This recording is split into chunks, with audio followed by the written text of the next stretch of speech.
Welcome to Aging Wisely, the podcast, a show that aims to center the lives and needs of the aging and disabled communities, a platform for the issues that matter to them most, and a space for the communities and those who work with and alongside them. I am Veronica Escobar, the producer and host. My goal is to educate and transform. This week, you're going to meet and hear Dr. Jomarie Zeleznik, a geriatrician with close to 30 years of experience in clinical teaching and treating old people. For the last 9 years, she has been a geriatrician for homebound persons. I have known Dr. Zeleznik for a few years, and each time I see her, which is not often, we always have something to talk about, and I learn something every time. My interview with her was no exception, and it didn't disappoint. It is full not only of her insights into geriatric medicine, but also of the challenges that old people, their families, and yes, geriatricians face in providing care. At her core, Dr. Zeleznik is a physician who is dedicated to the practice of medicine and providing care to a population that needs it most. This hour is, I promise you, time well spent. If you're on a long car ride, cooking in the kitchen, or sitting at your desk working, this hour will change how you view aging, your loved ones, and the power of medicine. Tell us a little bit about who Jomarie Zeleznik is. I'm a home visit physician. I would say that my identity is very much tied into taking care of old people and advocating for them. What drew you to medicine in the first place? I remember being in high school and saying to my mother, what is the biology of people? Because I had started writing those kind of book reports from Scientific American, and I very much got interested in biology, and I liked the part that was attached to human science. So she said to me, well, that would be a doctor. And I said, oh, well, I can't be a doctor, or I'm not going to be a doctor. The thought went out of my mind, and it didn't reoccur to me until years later that that's what I was going to do. What was it about human biology that attracted you? What was it specifically, if you even remember what it was? Oh, it was the understanding of how things worked. And that today, this is what I do. I solve problems. I assemble complex pieces of data from people, what they tell me, what their diagnostic tests show, and I solve problems.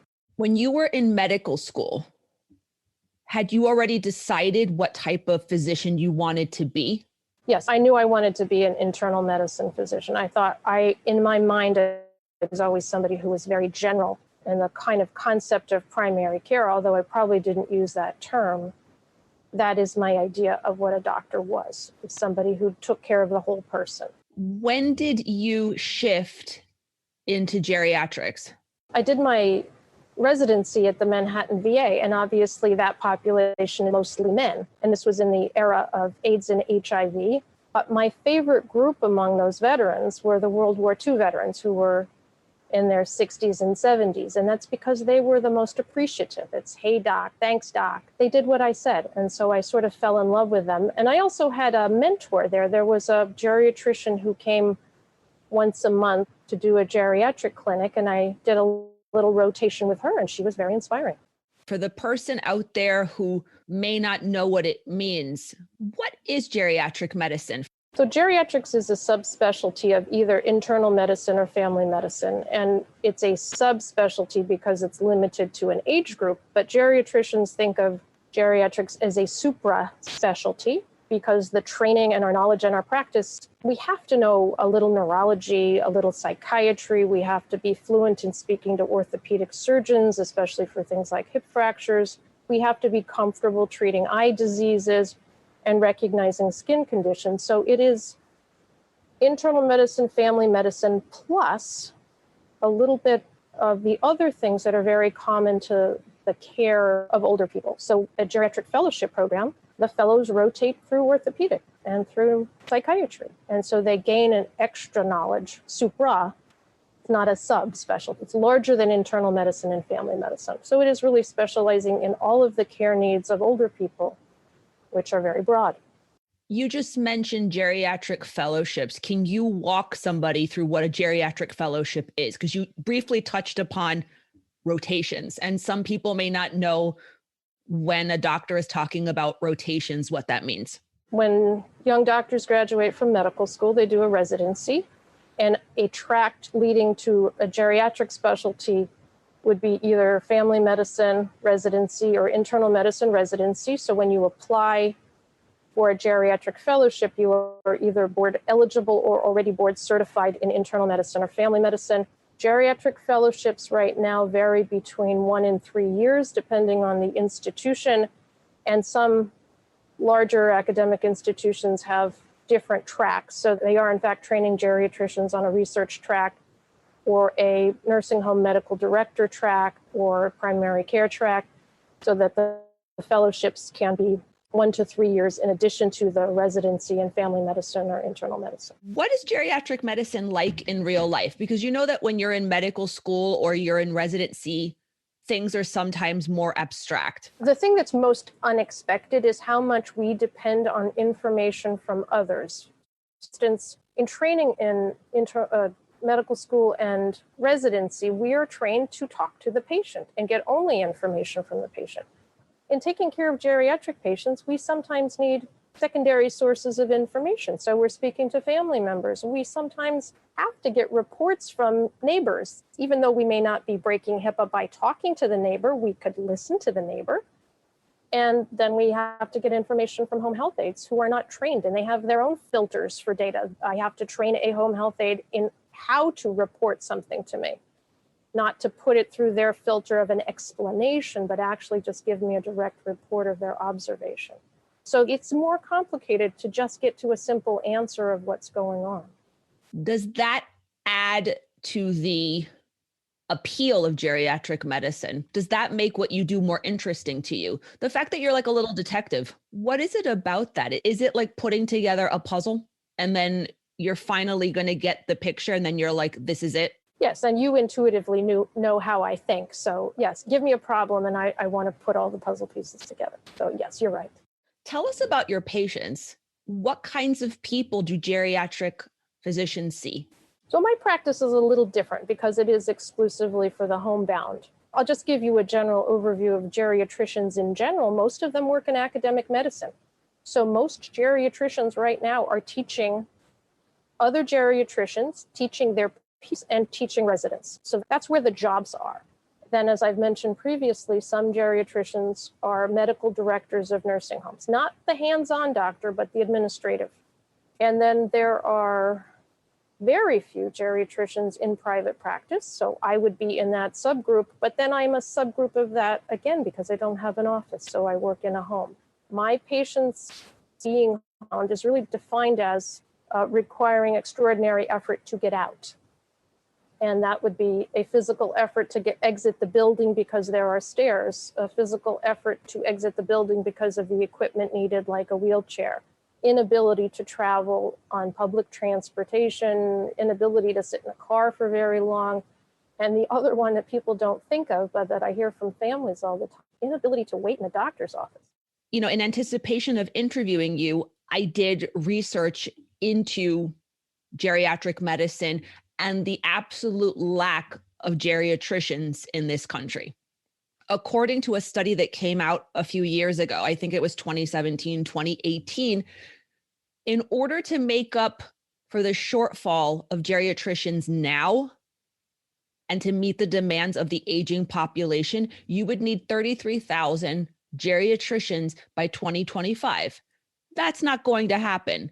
We have about 7,000 or so geriatricians in practice. However, only half of those are actually seeing patients. That's unreal to me. I see that pattern not only in medicine, but in other areas where aging people are being served. There's never enough to meet the needs of older people. I have my theories, and so do the articles that I've read. Why do you think that is? I don't know, but I was thinking about this question for a while and going back to being inspired by somebody who I just did a 2-week rotation with. I think mentorship is lacking. If you only encounter gastroenterologists and cardiologists who are saving lives in a dramatic fashion, and that seems rewarding to them, and you never encounter a geriatrician, we do save lives and we allow people to pass in a dignified manner. If you never encounter that mentor, how would you know the rewards of the field? I'm going to toot my own horn here. In 2005 or so, I was teaching medical residents at Montefiore Albert Einstein. Out of a class of 120 medical residents at Montefiore, 5 of them chose to do geriatric fellowships, which is outstanding. I mean, that number on a normal year would be between 0 and 1. So we had 5 times the number of medical residents choose to become geriatricians. And those were all people that I mentored. And I am going to take credit for that. And they kind of gave me credit for that part. They rotated with me in the hospital and they saw the enthusiasm. And they chose to become geriatricians. 3 of them stayed there and 2 of them went to other institutions. You just said something important. You saw the enthusiasm. When I was doing my research, they talk a lot about the demands of medical school debt, and that one of the driving forces for med students to choose more lucrative practice areas or specialties is because of the debt load that they leave medical school with. But on the converse, when there are surveys that look at the profession, the specialty with the highest satisfaction rate and the better quality of life, one of them happens to be what? Geriatrics. Yes, I think the studies that focus on the economic question are only focused on the economic question. And I don't believe they asked the question about rewards and lifestyle. I have certainly heard people say, especially somebody who wanted to start a family and buy a house very quickly, that I'm picking this field because I can make more money quickly. But those are anecdotes. I also believe, as this generation that's in training now, I think they have a different value system. I think they want to be happy, as opposed to just work for money. So that those surveys are skewed towards the question of greed and income, as opposed to value and feeling of accomplishment in what you do. I want to backtrack a little bit and talk about the fact that you are a physician to homebound people, because that's a smaller subset of geriatricians. And I always wonder, why aren't there more that do that? Because I will oftentimes go to a person's home to do an in-home consult if they have mobility issues or if they're particularly ill and can't really travel outside of the home. Why don't more physicians, geriatricians do that? So you do that because your fee is the same wherever you see the patient. In healthcare, we aren't paid directly by the customer, because Medicare, there's a third party involved and Medicare sets the fee. Now, I am a concierge doctor. I am more like a lawyer because the client pays me. I don't take insurance. If you took the vast majority of geriatricians who stayed in the Medicare system, they would lose money by doing home visits because they can't set their fee and they have to drive for an hour. And that's not in the reimbursement. Why did you choose, or let me rephrase the question, when did you pivot to being a geriatrician for homebound people? Or was that how your practice was always set up? When I left academics, I had an office that was Marcus Welby full service. I had office patients, hospital patients, nursing home patients, and home visit patients. That was not something that in the early 2000s could be sustainable. So I shifted to a home visit practice model when my mother was homebound in my own house. So it was a personal decision. It was profound that I couldn't find a doctor to come to my home to take care of my mother. I literally had to beg 2 colleagues, will you please come see my mother? I don't want to be her doctor. And then I said to myself, there must be hundreds, thousands of people in my same circumstance. And certainly there are. I go into homes now and I say to myself, or I say directly to the family member, I did this a few years ago. I was in your exact shoes. So you're fulfilling a need in more than one way. You're servicing people who can't leave home or shouldn't leave the home, but you're also kind of an intermediary in a way, but you're also that doctor that is working to prevent the need for hospitalization. Exactly. And sometimes when I get the call from a family member saying, I'm not sure they're going to accept, you coming in. They don't really want to see a doctor. They're afraid you're going to send them to the hospital. I basically introduce myself as, I'm Dr. Zeleznik. I'm here to make sure that you stay home. That's the first thing that people want to hear. What are your interactions with family?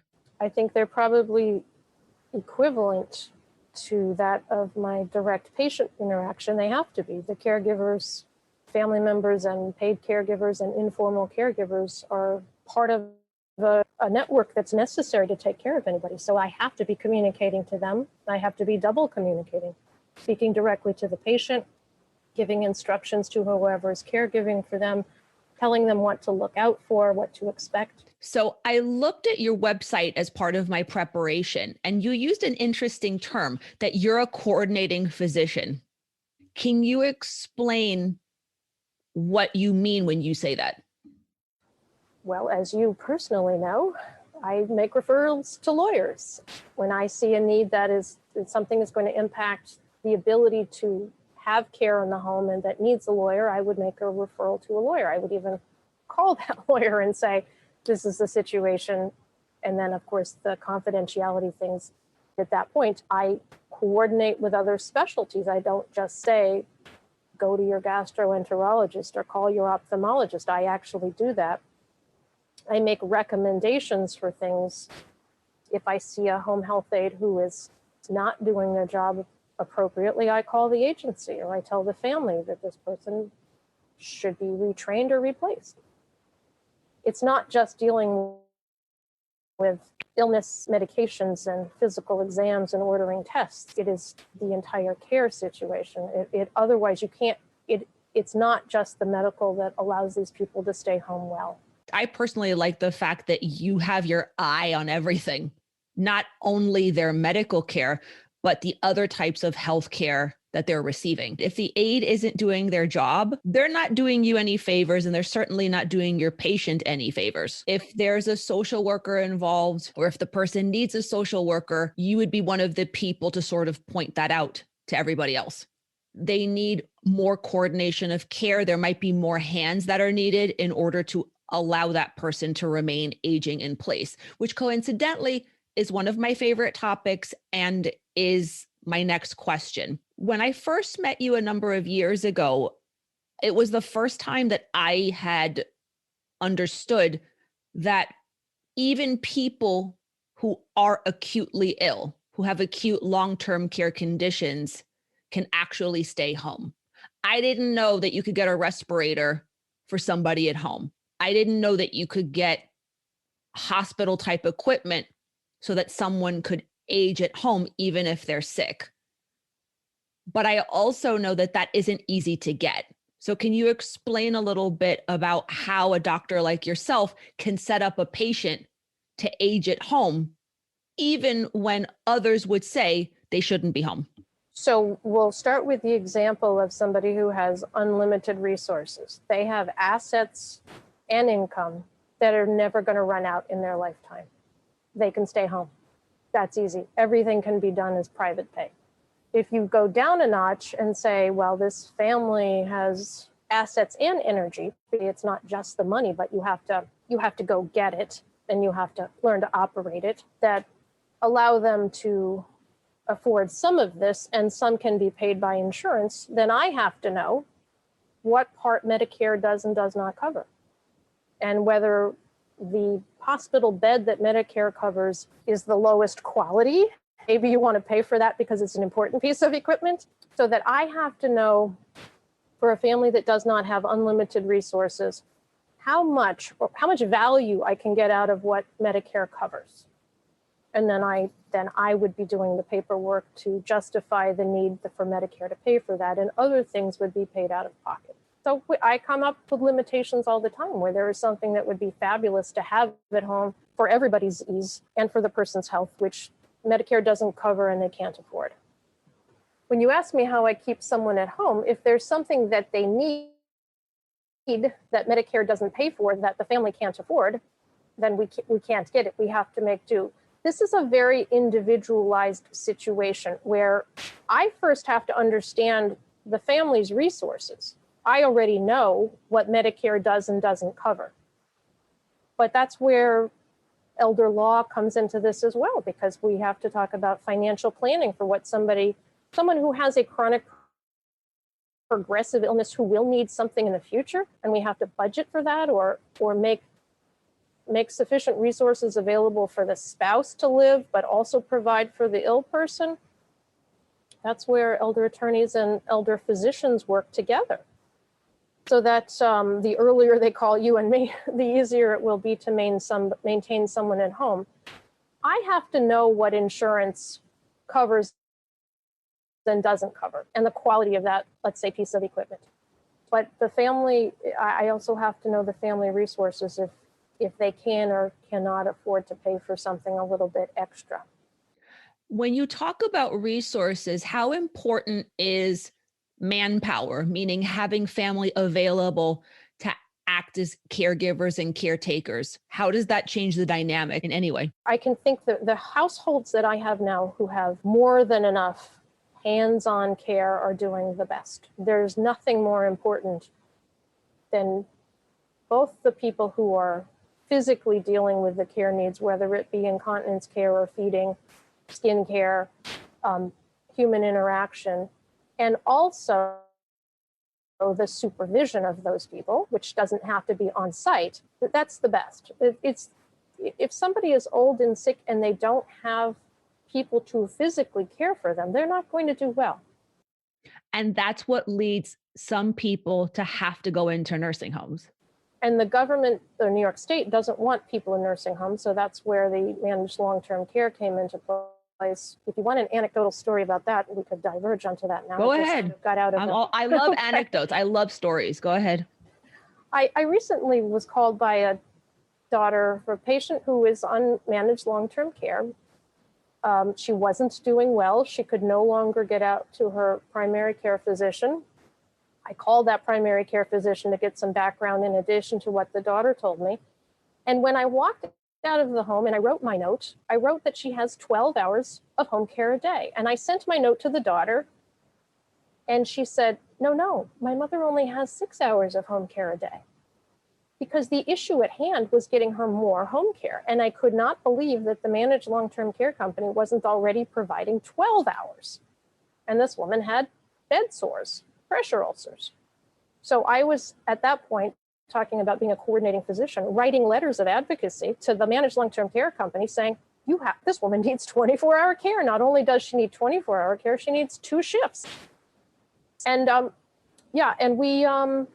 we got nowhere with them. They eventually, after 4 weeks of dealing with pressure ulcers that were multiplying, they allowed her to have a live-in. The live-in aide technically had to be up at night rotating her because of the pressure ulcers. So this is a situation where the person under managed long-term care did not have sufficient resources to take care of herself, and the government and taxpayers were paying for this. And we got onto this subject because you said putting people in nursing homes, but this is what our state government is giving us as a substitute. They don't want her in a nursing home. They want her home. But at the same time, somebody who was declining in health and had bed sores was being allowed to develop more of them as opposed to giving her what she needed. There's a lot of subjectivity, let's put it that way, when people are being assessed for home care. And what I tell my clients is that it really depends on the nurse that comes to your house. It really is that subjective. It's whoever is making the assessment. That's the person that says, well, they need 9 hours. No, they need 12. And to get 24-hour, I always tell people it's like fighting in the ring with Mike Tyson. Yeah. Have you ever had a conversation with a CEO or the highest up in a managed long-term care company? Have you personally had to call them? Never, but I could try to imagine what those conversations are like. Yeah. It's not just the subjectivity of a nurse's evaluation. You can see the dollar signs in their head as they're having these. I was in a meeting with a daughter, myself, and the vendor agency for the home health aide, and 3 higher ups in the administration, and everything that you could glean from their tone of voice was, this is going to cost us too much money if we give her a split shift. But isn't it cheaper, Dr. Zeleznik, to have somebody at home versus a nursing home? From the state of New York's point of view, yes. But from from the managed long-term care company, who is an insurance company, they have to spend more money. So the game is between we're going to have more profit or we're going to be able to pay our administrative staff a higher salary. The state's still saving the same amount of money. The game is the managed part of that term, managed long-term care. Who's going to get the extra money that we're saving? The managed long-term care company. What happens to a person who doesn't have means? Can a person who doesn't have, they're not wealthy or they're not well-to-do, they're not upper middle class, can somebody who doesn't fall in those income brackets afford somebody like you? I am efficient with what I do, and I think that the times where I saved a daughter from having to leave work because her mother was going to an emergency room, but we didn't have to do that because I went instead, I think that was worth it for her financially. She didn't lose income because she paid me an efficient rate to go take care of the problem. And you're touching upon something, the value of what you as a geriatrician give your patients. There's a value in what you do. And I think that the people that are attracted to you as their geriatric physician understand the concept of value and investment, because having a competent physician is an investment. It's like having a competent attorney. That's an investment. It's not a waste of money. You are your best investment. And people may not know that when they hire you or I. I think that what I say to people is my value is in that I am available to you, because the greatest complaint about healthcare right now is that you can't reach the doctor or you can't get a refill. Nobody answers the phone.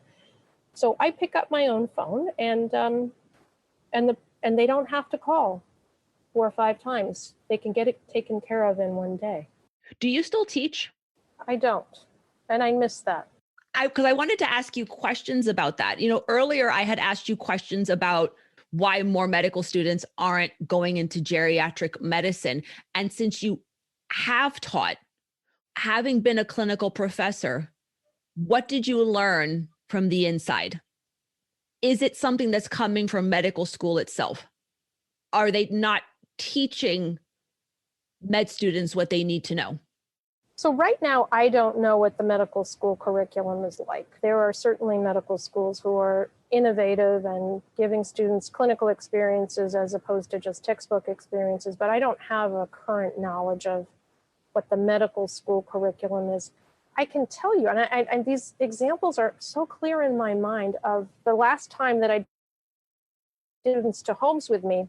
If I carefully select a person who's in their 90s, who likes to talk, who likes to have the attention of a medical student asking them questions, by the time we walk out, and it could be an hour and a half later, that medical student is full of wonderful things, because a 90-something-year-old patient has a wonderful life history, and they will always refer back to old days. They'll talk about the war, or they'll talk about moving up from South Carolina and that they lived on a house with a dirt floor. And you could see the wheels in medical students' heads turning about, wow, this person has really come a long way and has had lots of experience. And then on a physical exam, if I show them things that they're not normally taught to examine, like shoulder joints or skin findings or a neurologic condition, you can just see they light up because they are conditioned. Medical students are conditioned to listen to the heart, listen to the lungs,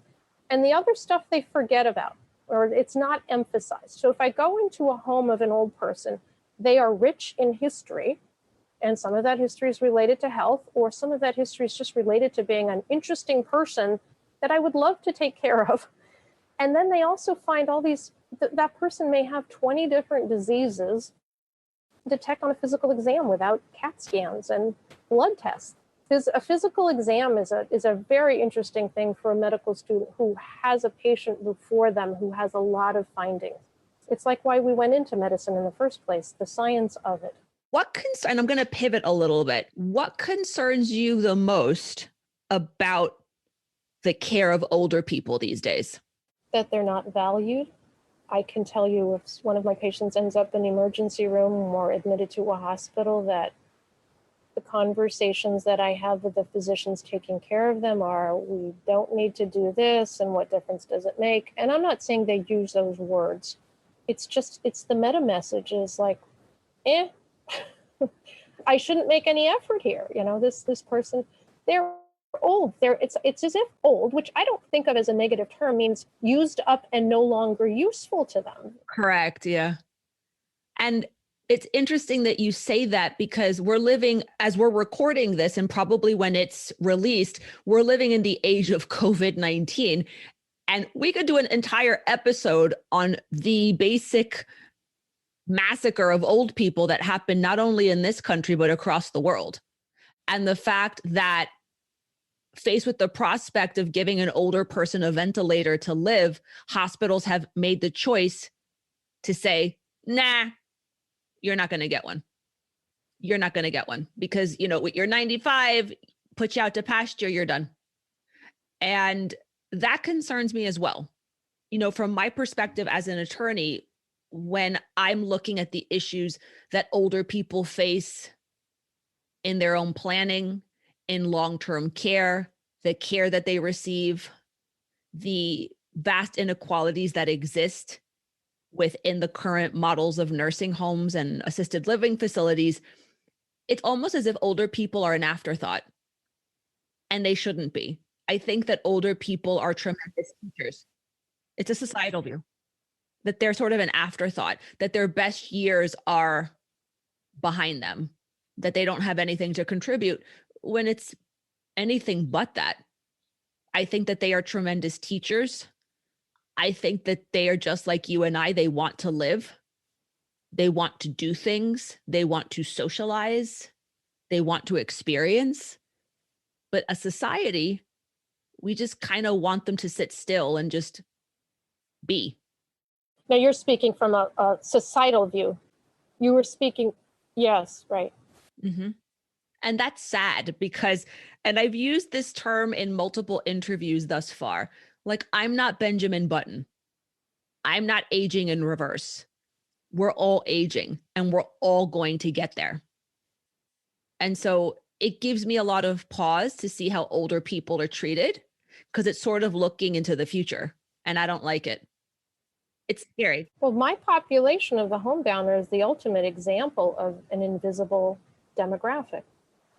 So that we live in a computerized world, or we live on the street interacting with each other.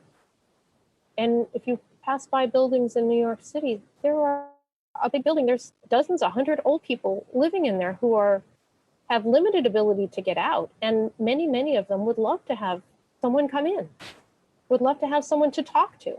And some of them do use computerized tools to interact, but that's not the same thing as a real person to talk to. And so because we don't see them in our online world, and we don't go into their world, they're an afterthought because they're invisible. What do you think that people get wrong about older people? There are a lot of stereotypes and misconceptions. What are some of the things that you think people get wrong? I think the most common thing is to assume that everybody has loss of memory. And I have seen numerous times where somebody is hard of hearing and visually impaired.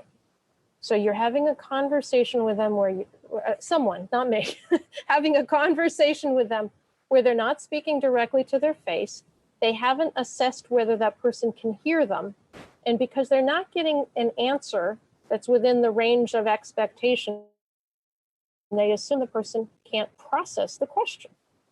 So I have had numerous people with sensory deficits labeled as demented when they don't have dementia, or if they do, it's minor or they couldn't be tested for it. So, and yet they can have a conversation. If you use the tools to talk to somebody who has visual and hearing impairment, they can communicate with you. So the biggest thing is to assume that everyone has lost their mind. And that kind of brings me to my next question. As a geriatrician, what are the medical issues and conditions that you see the most? There's a syndrome called frailty. There are researchers who are trying to determine if frailty is a biologic phenomenon, like hormonal or cytokine mediated, or related to poor health practices. For instance, that if you could prevent it if you exercised more throughout your life, or whether there's a nutritional aspect to it. So frailty is a subject that's under discussion and it's sort of being remodeled constantly. But anybody, you would recognize frailty. Frailty is someone who looks like they are vulnerable. So they would fall over in the wind. So frailty is a combination of musculoskeletal, cognitive functioning. Someone might be underweight. They're lacking in muscle strength. I would say the vast majority of my patients have a syndrome of frailty from a variety of factors. So it's not a disease. I would say it's the manifestation of advanced age and diseases. And not everybody who's old is frail, but I would say the vast majority of my patients have something that fits into a category or classification, which just means a vulnerability to the environment. They have no reserve, whether that be to going outside or no reserve to something like a virus coming into them. So that it's a biochemical inability to fight off an infection or the vulnerability to falling off the curb. It's really more of a syndromic. They are homebound because of the sum total of inputs that fits into this category called frailty. When you bring up frailty, meaning vulnerability, for some reason, I keep thinking about elder abuse. And I wanted to ask you a few questions about that. It's something that as a lawyer in my area of law, I confront. And it's something that people who work in the aging space, oftentimes or inevitably, they're going to run into it. What has been your experience with elder abuse, if any? So we're going to have to schedule another hour and a half.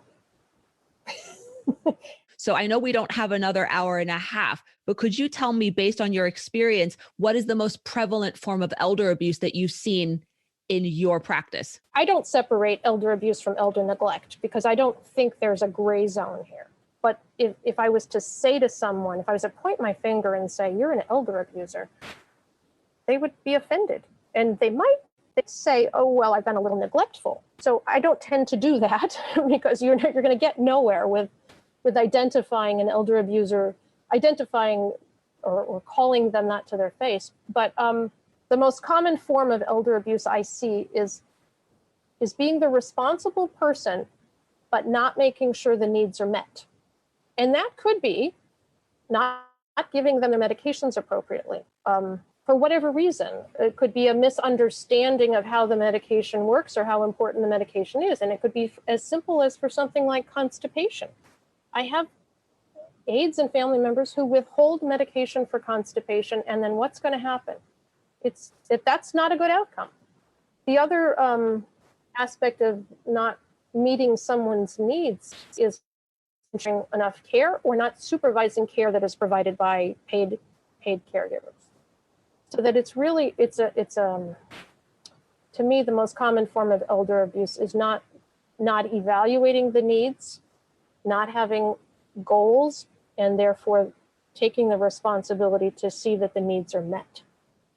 And that's subtle, right? Because it's not like bruises or broken bones, but it does parallel with child abuse, right? If you don't send the kid to school, if you don't feed your child, you don't take them for checkups and vaccinations, that's a form of neglect. They will not thrive. And the same thing is true of older people. I can give you a story every day about elder abuse.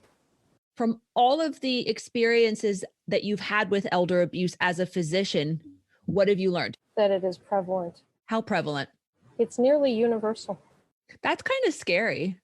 It's very scary. What does a doctor do in those situations? Like, what is your ethical obligation when you confront situations like that? Yeah, so the ethical obligation is certainly something that lives within me. There is no legal obligation, right? Child abuse has to be reported. Elder abuse in this state does not. There is no mandated reporting.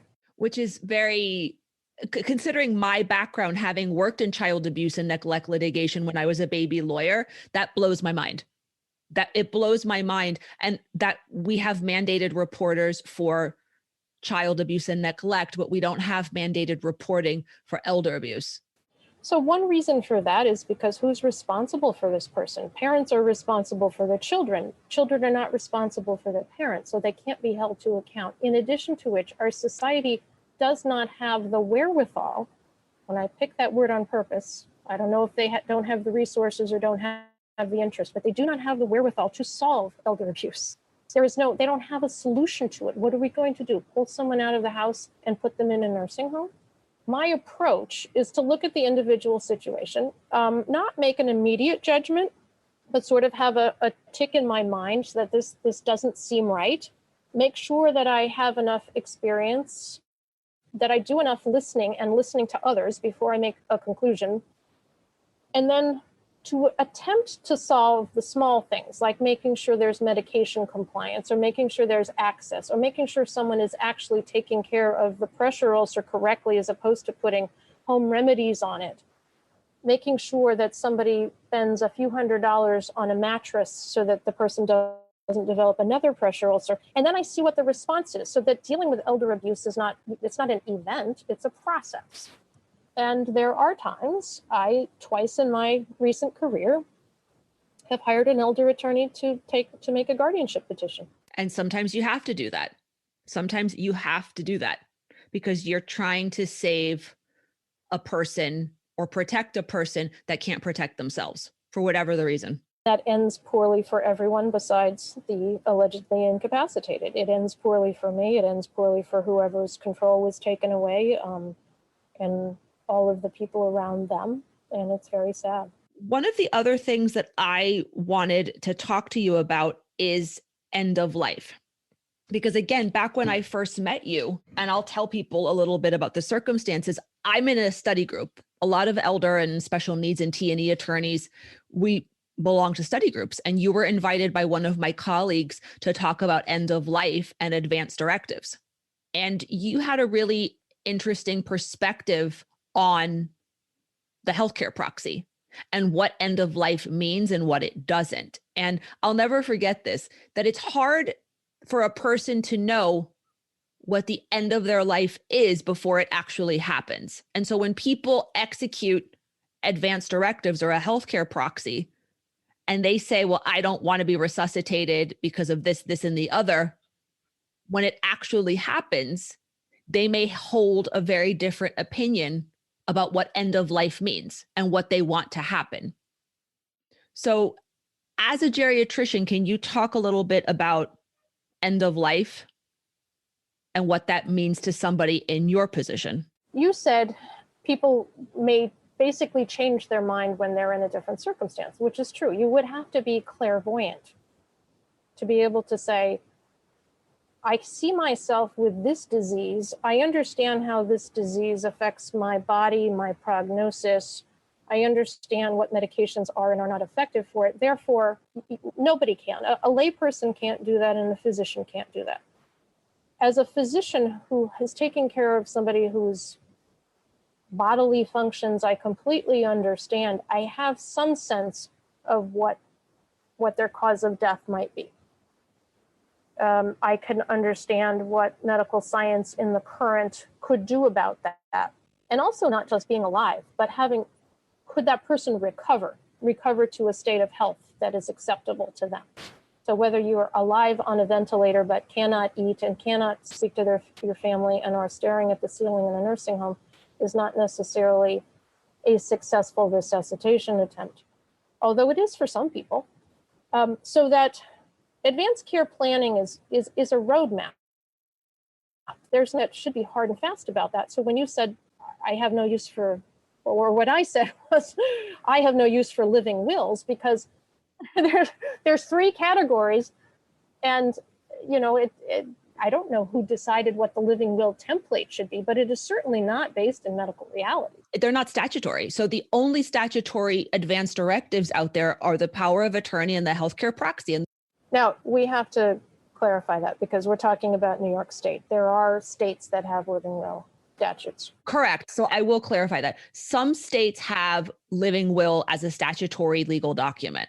Some do. New York isn't one of those places. So when I have clients, who knows where they're getting their information? Because you and I know that a lot of families, they learn their medicine from Google, and they learn law evidently from also using Google. So you have to sit and explain to people that Maybe in other places, this is a legally valid document, but where you are right now, living wills don't have the same value as a healthcare proxy. So that's what I remembered from first meeting you, that if you're looking at a living will, you're going to ignore that document because it's not really something that you use. What is the physician perspective on end of life as opposed to the legal perspective, which is mine? What is end of life? Exactly. So there are these strange definitions, such as when you become hospice eligible. So you're going to die for 6 months, therefore you're entitled to these services. Those are not based in reality. A dying process is probably days to weeks. Someone may be suffering for months, but that doesn't mean that 3 months before the death, when you look back at it in retrospect, oh, well, the dying process started 3 months ago. You can't see that in real time. You can only see that after the fact. So that end of life doesn't have a definition other than one that is subjective, that we perceive that at this point, the care should be focused on pure palliation, whether or not the person needs hospice services or is even hospice eligible. There are people who are hospice eligible or not hospice eligible who are dying. So that end of life doesn't actually have a definition. What is palliation or palliative care? Can you give a definition and also how that's differentiated from hospice? Hospice is home care services under a Medicare benefit. So that is an insurance term definition. So hospice has the same criteria as any Medicare home care. And that's all it is. The care that is within the hospice should be palliative care. Palliative care is the global care of the patient, their care network, their care team, with goals that are directed at treating symptoms. That's not to say that if somebody had an acute illness, someone had a urinary tract infection on top of lung cancer, that you wouldn't cure their urinary tract infection. But the overall care plan is one of palliation. I have a problem with ignoring symptoms that might have a treatable cause in palliative care. Just like the example I gave, why would you ignore urinary symptoms and treat that pain medication when antibiotics would cure the urinary tract infection without causing any harm to the patient? So palliation is a global approach to care. And in order to do that effectively, you have to understand the disease processes, what can and cannot be done about them. You have to look forward a little bit because people who are in your team are anxious in those circumstances. And so to give them instructions on what might improve and what might get worse and what we're going to do about it. And when do you call me? What is normal or what is concerning? It might be disturbing to them, but it's within the range of expectation. So palliative care is a very comprehensive look at a patient. It is not ignoring acute problems. How much of your practice would you consider involves palliative care, being a geriatric physician? 100%. It's not an either or situation. There's no such thing as we crossed the line and now we're in palliative care. Palliative care is a sliding scale. It is something that may change over somebody's life. It is individualized. I am constantly thinking in a palliative manner because I may take care of a patient who has a treatable illness, but the procedure to find out what the diagnosis is so burdensome that we're not going to make the diagnosis. I could cure them if they were a different patient with the same disease. But in this situation, we're not going to ask the question. We're not going to ask, does this person have prostate cancer? Because they would have to go through far too many tests that were painful and uncomfortable just to come up with a diagnosis. If you have a patient who says no more, I'm done, I don't want to know, no, I don't want that test, no, I don't want that surgery. How often does that happen? Quite frequently.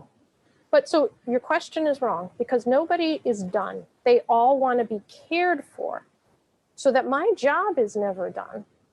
And even if we're not doing, here, this is an example I will give you. I have a patient with advanced Lewy body dementia. She is bedridden.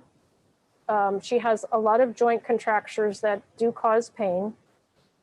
Her joint contractures also prohibit care because it's very difficult to roll her one direction and the other direction. So she's basically frozen into a position.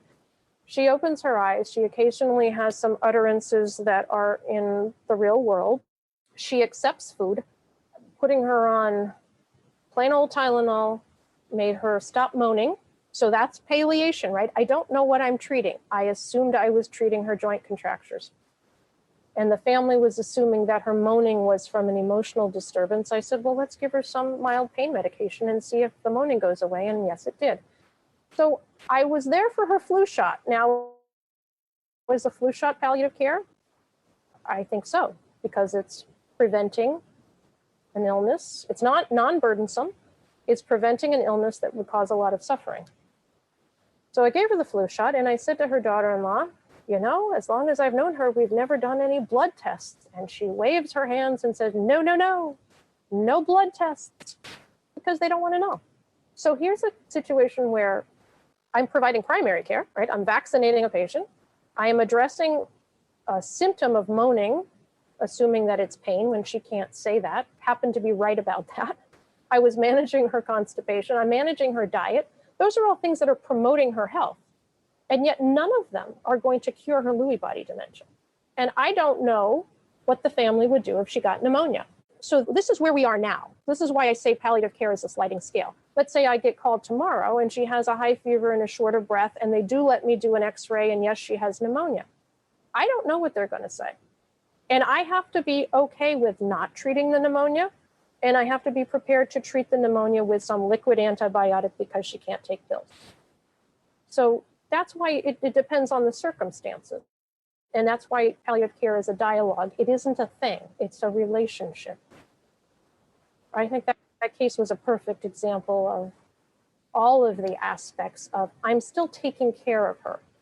The family has some concepts of things that they never want done, but that's not to say that in a discussion in real time, that they would, with three of them, they would among themselves have a discussion and come up with some decision. And thank you so much for that example, because I think it's really illustrative, not only of what palliative care is, but of what you do, which is incredibly valuable. I guess I just didn't phrase the question properly, so I'm going to ask it differently.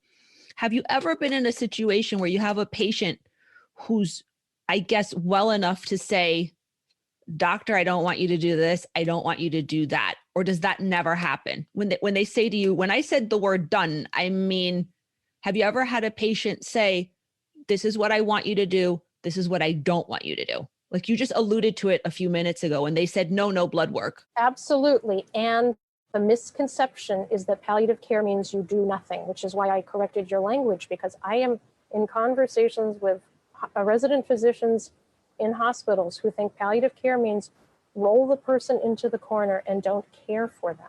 I guess my point is, for me, receiving medical care, there's a line between receiving medical care and issues of end of life. A person can still be taken care of, even if they don't want extraordinary measures taken should something happen to them that could potentially kill them, or that could lessen dramatically the quality of their life. It's a very active management. Again, we go back to the listening skills. You have to, if the patient themselves can't give you the story on how they got there, the family certainly can. People can speak to, we see suffering, we want no more suffering. We're not going to do anything to hasten someone's death, but we don't want to do anything that causes distress. There's still a lot of care involved. There's the care of pain, there's the care of skin, there's the care of bowels, there's the care of people's mouths.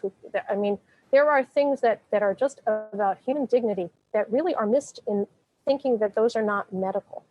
Mm-hmm. Which is far from it. You used a word that I use often when talking about older people or old people, dignity. I believe that's also very specific to the individual. I have seen people not disturbed by things that I personally would find undignified. That again is a listening skill. What is dignity, and from their standpoint, and then how can I help them achieve that? And it again goes back to the, are we getting the care we need neglect question. They want to be wearing their favorite nightgown. That may be the most important thing. To me, sitting in a soiled diaper is not dignity. So it really ranges from things that are values to the care of the body and the very basic needs. Do they dictate to you what they consider important? I listen to them. What is your favorite thing about being a geriatrician? I love old people. Old people are cool. They are. They are wonderful. And the longer you know them, the more the stories come out. And some of these women have lived through stuff that, you and I might read about in history books or we never heard of. And they have made it through circumstances that you can't see by looking at them. But if you let them tell their story, it will come out. And I often turn to somebody after I maybe have known them a long time and they've told me a story I've never heard before. And I said, oh my gosh, you're my role model. So I love the wisdom that they bring. The wisdom for certain. I mean, I've always considered older people teachers, and you're absolutely right. And my mother always says that every person, it makes more sense in Spanish, that every person is their own world. Cada persona es un mundo. So every person is their own world, and every person walking around has some story that they have to tell. And you wouldn't know by looking at them. And I think that it's one of the best aspects of the type of medicine that you practice is that you're with people for the long term and that you absolutely develop relationships with them that go beyond doctor-patient. You don't only get to treat their medical conditions and be their doctor, you get a window into their world. And I think that has a lot to do with the fact that you're going into their homes.